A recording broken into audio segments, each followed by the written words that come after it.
নমস্কার, শান্তনদ্বীপের পর্দায় রয়েছে দীপান্বিতা। চোখ রাখবো প্রাইম নিউজে।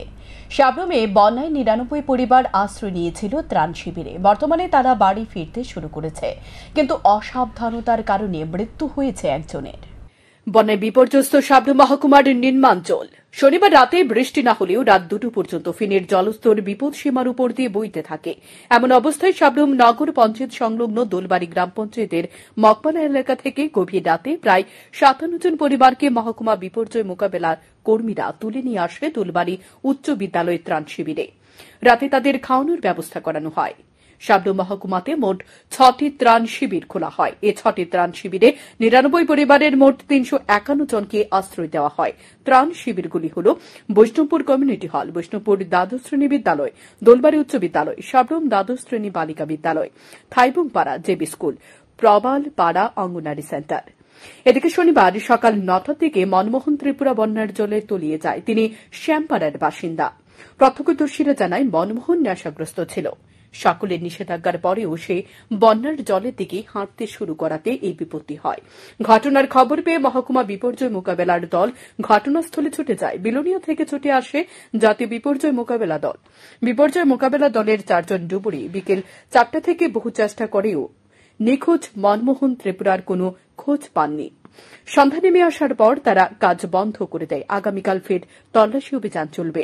বন্যার সর্বশেষ পরিস্থিতি নিয়ে মহকুমা ম্যাজিস্ট্রেট শিবজ্যোতি দত্ত জানান, মহকুমা বিপর্যয় মোকাবেলা দল সহ পুরো টিম গতকাল সারা রাত সক্রিয় ছিল।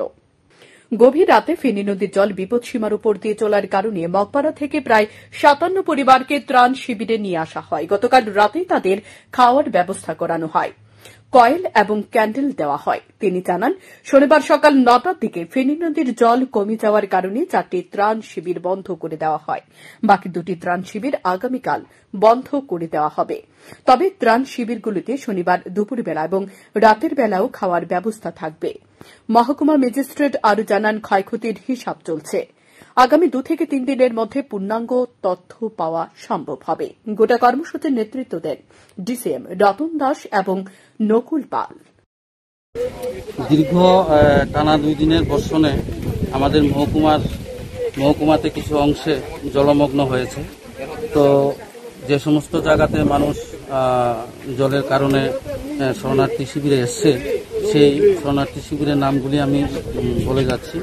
দুলবাড়ি HS school, Baishnabpur multipurpose hall, Baishnabpur HS school, Sabroom girls higher secondary school, Thaibungpara JB school, Prabalpara anganwadi centre. Total লোক সংখ্যা দাঁড়িয়েছে ৩৫১ জন। টোটাল ফ্যামিলি হচ্ছে সবগুলি মিলে প্রায় ৯৯। তো এখন আমরা সর্বদাই অতন্দ্র প্রহরায় আছি। এখন তাদের জন্য আমরা খাওয়ার ব্যবস্থা আমরা ওদেরকে টিফিন দিয়েছি এবং দুপুরবেলার জন্য আমরা এই ক্যাম্পগুলিতে সমস্ত শরণার্থীদের জন্য খাওয়ার ব্যবস্থা করেছি। আমরা সর্বদা তৈরি আছি, যদি প্রতিকূল পরিস্থিতি আবারও সৃষ্টি হয় তাহলে আমরা যাতে মানুষকে রেস্কিউ করতে পারি এবং সব মানুষ যাতে আমাদের সেফ জোনে আসতে পারে সেটার জন্য সমস্ত ধরনের ব্যবস্থা প্রশাসনের পক্ষ থেকে নেওয়া আছে। আমাদের সঙ্গে 9 টিএসআর ব্যাটালিয়নের লোকেরা আছে, আপাতত মিত্র ভলান্টিয়ার এবং সিডি ভলান্টিয়াররা আছেন এবং পুলিশও আমাদের সঙ্গে সংযুক্ত হয়ে আছেন। যখন যেখানে প্রয়োজন হচ্ছে ওনারাও আমাদের সঙ্গে কোঅপারেশন করছেন। তোর সঙ্গে আমাদের ফায়ার সার্ভিসের যারা আছেন, ফায়ার পার্সোনালরাও আমাদের সঙ্গে আছেন এবং ওনারা সম্পূর্ণভাবে আমাদেরকে সাহায্য করছেন। বর্তমানে বন্যার পরিস্থিতি স্বাভাবিক। শান্তন টিভি।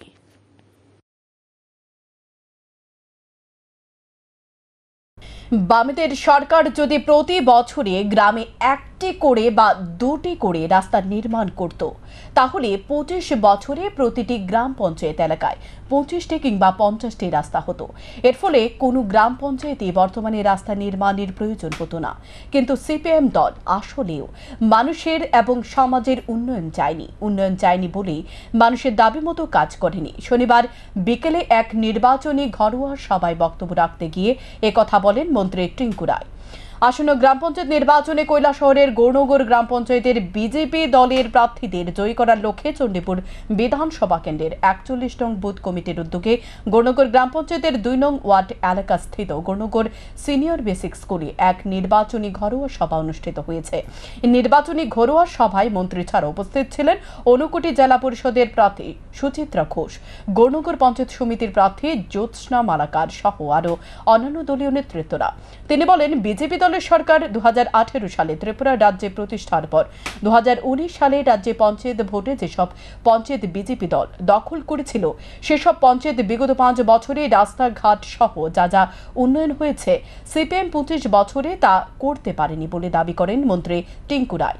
মন্ত্রী টিঙ্কু রায় বলেন, দীর্ঘ 25 বছর ত্রিপুরা রাজ্যে কংগ্রেস এবং সিপিএম শত্রু ছিল, আর রাজ্যে বিজেপি দলের সরকার প্রতিষ্ঠার পর কংগ্রেস এবং সিপিএম বন্ধু হয়ে গেছে বলে সমালোচনা করেন মন্ত্রী টিঙ্কু রায়।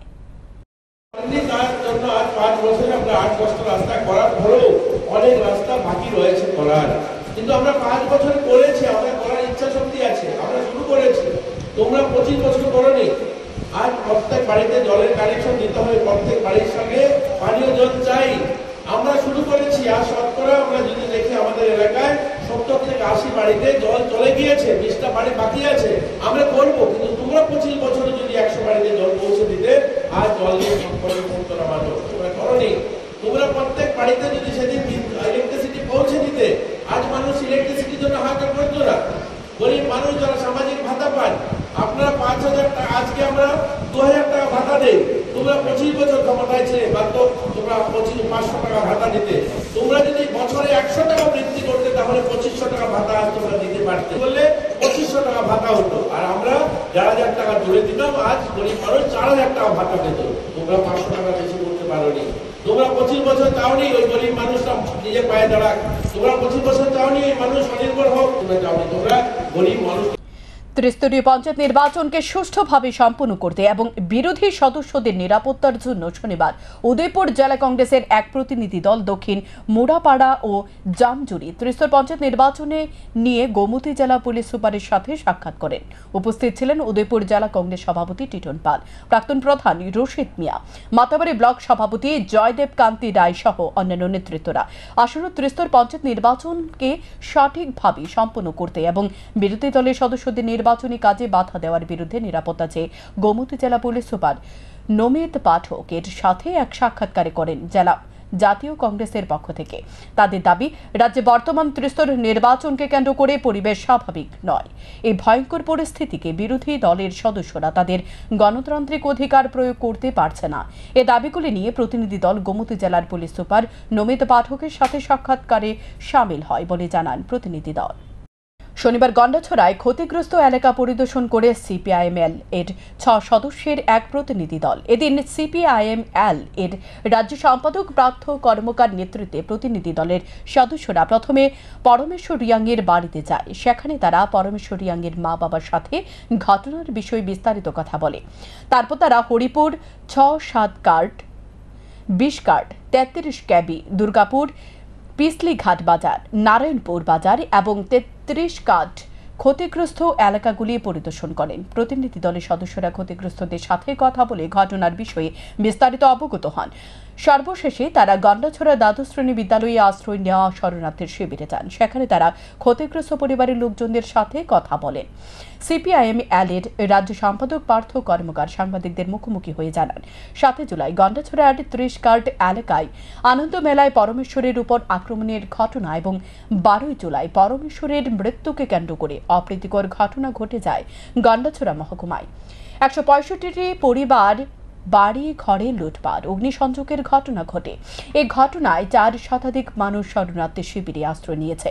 গন্ডাছড়ার মানুষ সাংবিধানিকভাবে বেঁচে থাকার অধিকারটুকু হারিয়েছে। তিনি আরো বলেন, ত্রিপুরা রাজ্যের জাতি জনজাতি ঐক্য বর্তমানে চ্যালেঞ্জের মুখে। পুলিশ প্রশাসনের সামনে এত বড় একটা ঘটনা ঘটে, তার জন্য তিনি পুলিশের ভূমিকা নিয়ে প্রশ্ন তোলেন। পার্থ কর্মকার এদিন দাবি জানান, গন্ডাছড়ার ক্ষতিগ্রস্তদের শুধু 25,000 টাকা দিলেই হবে না, তাদের 100% ক্ষতিপূরণ প্রদান করতে হবে। সরকারকে শান্তির পরিবেশ ফিরিয়ে আনতে হবে, জাতি জনজাতির মধ্যে বিশ্বাস স্থাপন করতে হবে।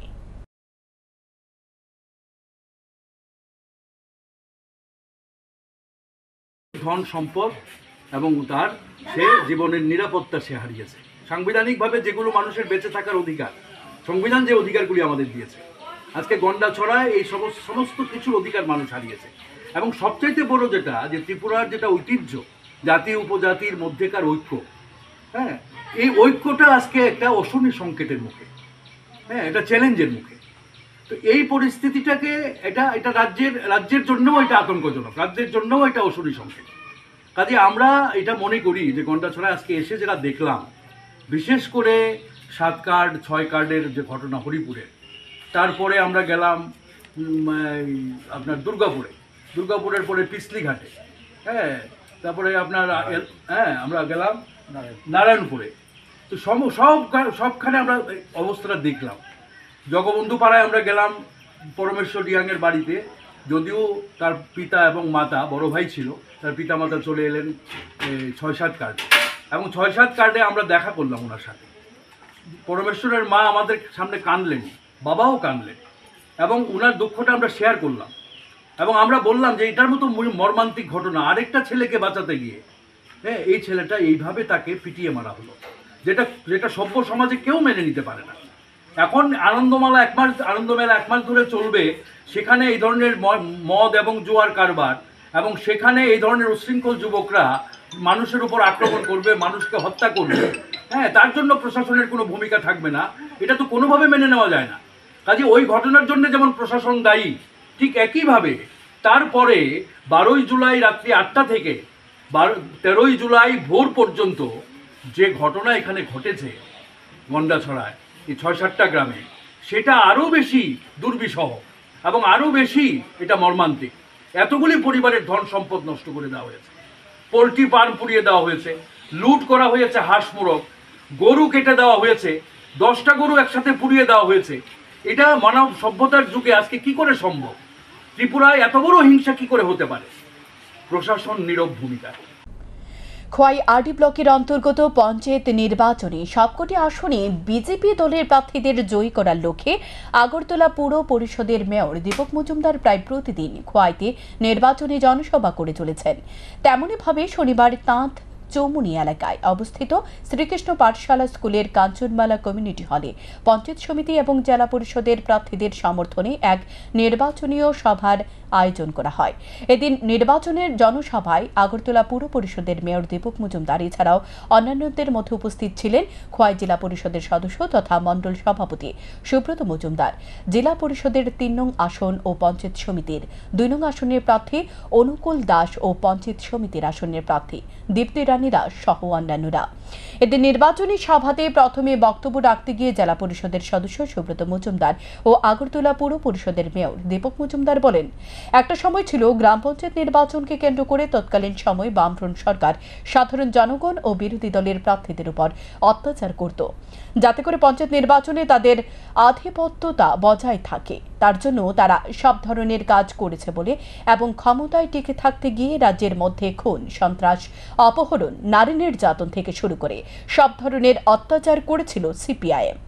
আর অন্যদিকে সিপিআইএম এর আতুর ঘর ছিল খোয়াই শহর। এর থেকে পরিত্রাণ পেয়েছে খোয়াইবাসী। আমাদের প্রার্থীদের বিপুল ভোটে জয়ী করার উদ্দেশ্য একটাই হচ্ছে, আমাদের এমনিতেই 70% পদে যেখানে নির্বাচন হওয়ার কথা সেখানে বিরাট প্রতিনিধিত্ব জয়ী হয়েছে। জয়ী হওয়ার কারণটা সুব্রত মজুমদার বলেছেন, আমাদের সফলতা যতটা তার থেকে দুর্বলতা হচ্ছে সিপিএম এবং কংগ্রেসের তাদের সহমতি দুর্বলতা। আমাদের দলের থেকে আবেদন করা হয়েছে, আমাদের সভাপতি, আমাদের মুখ্যমন্ত্রী, আমাদের দলের সমস্ত নেতৃত্ব আবেদন করেছে যে গণতান্ত্রিক পদ্ধতিতে সবাই অংশগ্রহণ করে। কারণ পঞ্চায়েত এমন একটা জায়গা যে আমাদের রাজ্যের, আমি বলবো যে অর্থনৈতিক বুনিয়াদকে শক্তিশালী করে পঞ্চায়েতের মাধ্যমে অগ্নি ব্যক্তি, কেন্দ্রীয় সরকার, রাজ্য সরকার এবং অন্যান্য দপ্তরের সুবিধাগুলি পৌঁছে দেওয়া যায় সরাসরিভাবে পঞ্চায়েতের মাধ্যমে মানুষের কাছে। তাই যত বেশি শক্তিশালী পঞ্চায়েত হবে তত শক্তিশালী রাজ্য হবে, তত শক্তিশালী মানুষ আর্থসামাজিক অবস্থা পরিবর্তন হবে পঞ্চায়েতের মাধ্যমে। বিগত 5 বছর পঞ্চায়েতের অনুভব করা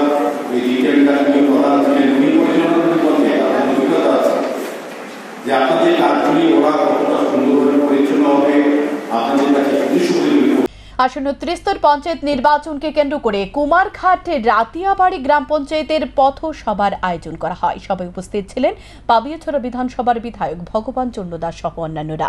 বিধায়ক ভগবান চন্দ্র দাস জানায়, 2018 সালে রাজ্যে ভারতীয় জনতা পার্টির সরকার প্রতিষ্ঠিত হয়েছিল। তারপর 2023 সালে দেখা গেছে কংগ্রেস এবং সিপিআইএম ক্ষমতা দখলের জন্য জোট হয়েছে, যা রাজ্যবাসী কখনো ভাবেনি। কিন্তু রাজ্যের মানুষ ভারতীয় জনতা পার্টি সরকারকে প্রতিষ্ঠিত করেছে, এমনটাই বলে তীব্র সমালোচনা করেছেন বিধায়ক ভগবান চন্দ্র দাস।